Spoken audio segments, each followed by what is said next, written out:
The sun is on the crowded street. It kindles those old towers, where England's noblest memories meet of old historic hours. Vast, shadowy, dark and indistinct, tradition's giant fane, whereto 1,000 years are linked in one electric chain. So stands it when the morning light first steals upon the skies, and shadowed by the fallen night the sleeping city lies. It stands with darkness round it cast, touched by the first cold shine, vast, vague and mighty as the past, of which it is the shrine. 'Tis lovely when the moonlight falls around the sculptured stone, giving a softness to the walls, like love that mourns the gone. Then comes the gentlest influence the human heart can know, the mourning over those gone hence to the still dust below.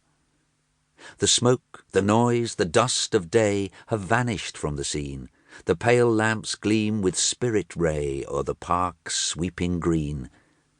Sad shining on her lonely path, the moon's calm smile above seems as it lulled life's toil and wrath with universal love.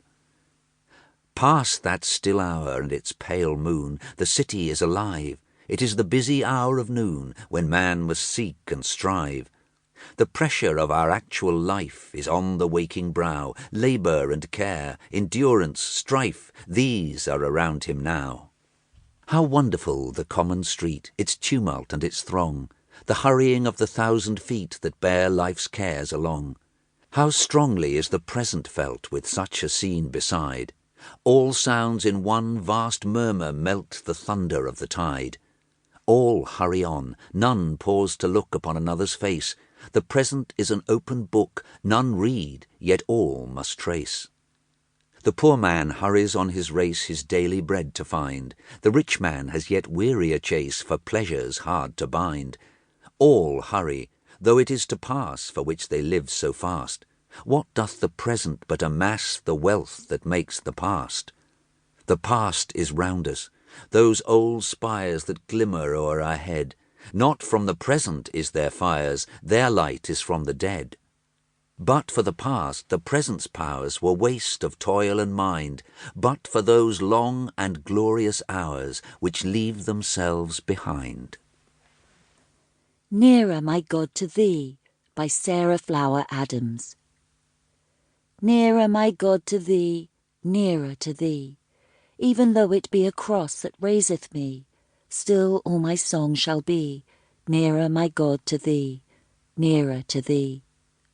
Though like the wanderer, the sun gone down, darkness be over me, my rest a stone, yet in my dreams I'd be nearer, my God, to Thee, nearer to Thee. Then let the way appear, steps unto heaven, all that Thou had sendest me, in mercy given, angels to beckon me, nearer, my God, to Thee, nearer to Thee. Then with my waking thoughts, bright with Thy praise, out of my stony griefs Bethel I'll raise, so by my woes to be, nearer, my God, to Thee, nearer to Thee.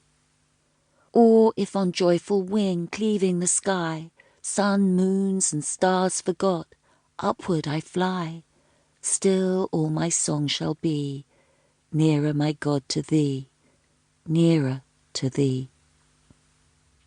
Love, by Sarah Fuller Adams. O love, Thou makest all things even, in earth or heaven, finding Thy ways through prison bars up to the stars, or true to the almighty plan that out of dust created man, Thou lookest in a grave to see Thine immortality. If Thou must love me, let it be for naught, by Elizabeth Barrett Browning. If Thou must love me, let it be for naught except for love's sake only.